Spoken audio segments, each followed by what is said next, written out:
Hi, this is Frode, and welcome to Actualize Notes TV, where I deliver 5 big ideas that we can use to actualize our potential, and I give you some tips on how you can apply the ideas. Today we have a great book, Your One Word, by Evan Carmichael. Your One Word, subtitle, The Powerful Secret to Creating a Business and Life That Matter. Evan Carmichael is just an extraordinary person. At age 19, he built then sold a biotech software company. At age 22, he was a venture capitalist, helping raise $500,000 to $15 million. That's just insane. And right now, at the time I'm creating this video, he has about 550,000 subscribers on YouTube. And his one word is believe. In the book, he helps us nail down our personal motto, our one word that captures our passion and purpose in life. And with this operating philosophy, we can structure our lives and business around it, and create a business and life that matters. And it's not often that a book that I read completely alters the way in which I view the world, but this is one of those books. When I read it, I switched from my YouTube channel, 5 Big Ideas, to Actualize, since Actualize captures more of what I believe in. And Actualize means that to make something that could possibly happen or be achieved, really happen or be achieved. And that's what I'm going to help you do. Help you actualize your potential, as I often mention in these videos.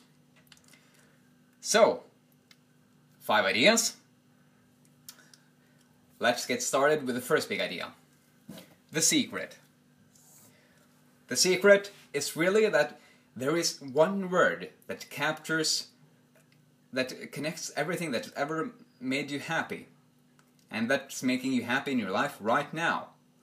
Leaders have used this to spark powerful change and create movements in the world, and the basic premise of the book is that you can too.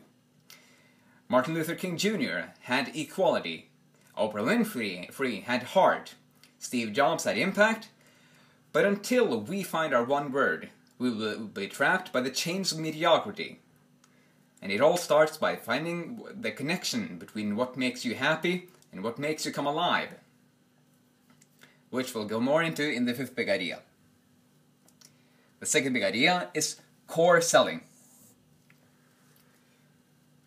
Evan says that if you want people to buy a product from you, you need to make it clear who you are and what you stand for. You need to stand for something important, and you need to make your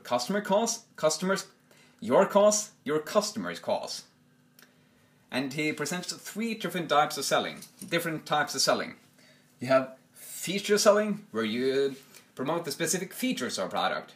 For example, the light bulb will last for 10 years, could be a sales pitch. Then you have benefit selling, where you not only present the features, but also how the customer will gain from your product. You tell your customer, you will never have to change a light bulb again. When you have core selling, which is the real goal here, you lead with your one word. What are you here to do?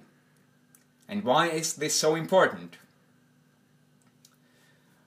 An example of a sales pitch is, we believe in thinking differently and challenging the status quo. That's an example from Apple. So, how can you use this core selling to make it more clear to your customers who you are and what you stand for? You get more information in the book about knowing your one word and why it's so important to lead with it in core selling. 3rd big idea, impact. Steve Jobs wanted to put a dent in the universe. And how did he do that? Well, at in his early 20s, he had enough money to live his entire life like a king. He could have traveled, he could have partied, he could have retired. But what did he do? He spent the rest of his years working at Apple and working with projects that would help him put a dent in the universe and have a real impact. But the thing here is that Steve Jobs didn't want to go and make $1 billion and then have an impact. It was because he wanted to have an impact that he earned his billions of dollars. He stood for something important, and he served the people profoundly. And David Schwartz echoes the same wisdom in the Magical Thinking Big, where he says that people with a money-first attitude become so money-conscious that they forget money can't be harvested unless they plant the seeds that grow the money. And the seed of money is service. Put service first, and money takes care of itself. Remember, Steve Jobs wanted to have an impact, and thereby made his billions. And he served profoundly. Fourth big idea, Gnouthi Sauton. Gnouthi Sauton really is a Greek word for know thyself. And they used it as a proverb as a warning to pay no attention to the opinions of the masses. It means that you need to trust that what you're doing is right, and no matter what opinions and judgments other people hurl at you. And also, if you want to create a life of meaning and happiness, it all starts by knowing yourself. Another different meaning of the word know thyself. If you don't have awareness of yourself, then all other knowledge is at best flawed. Chris Thompson talks about this in Self-Discipline, Spartan Discipline. And know thyself was one of the most important principles for the Spartan warrior. If he didn't know who he was, what he stands for, and how committed he was to defending Sparta, all other knowledge would be flawed. Another thing I'm reminded of is Ralph Waldo Emerson, with his quote, "Trust thyself. Every heart vibrates to that iron string." So we have two meanings of Gnouthi Sauton. Pay no attention to the opinions of the masses by trusting yourself, and know yourself. Know what you want, why you want it, and how committed you are to getting it. How can you embody this more in your life? Fifth big idea, 5 core questions. Meaning. And these 5 questions are really the core of how you can find your one word. And in the book, Evan presents a lot more details that I'm about to give you right now. So I have a mini version of the exercise, and you can check out the book for more. So the first question, make a list of everything that's ever made you happy. What makes you happy? It can be movies, people you like hanging around, hobbies you like doing, etc. Question 2. What connects them all? What connects all of these things that make you happy and has ever made you happy? Can you see a common theme? For example, energy, passion, perseverance, success, extraordinary, etc. My word is actualize, as you may remember. 3. What traits do you hate? What people are the ones you can't stand being around? What tasks do you hate performing?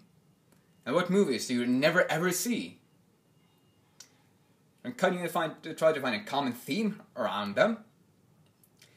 Question number 4. That's, what's your constant? Your one word is not a New Year's resolution, and it's not something you just get motivated by in a speech. It's something that has always been with you and will always be with you. And the last question, is this really who you are? And this requires brutal honesty. This is not what your parents, peers, or friends want. This is your way of living your life. If you have one word, look down on it and ask yourself, is this really who I am? So did you find your one word? If you didn't, I highly recommend that you read the book yourself and do the exercises. It was really valuable for me. So that was a quick look at your one word.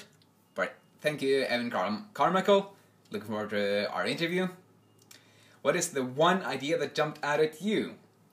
And how can you make it a more practically embodied part of you starting today? Thanks for watching.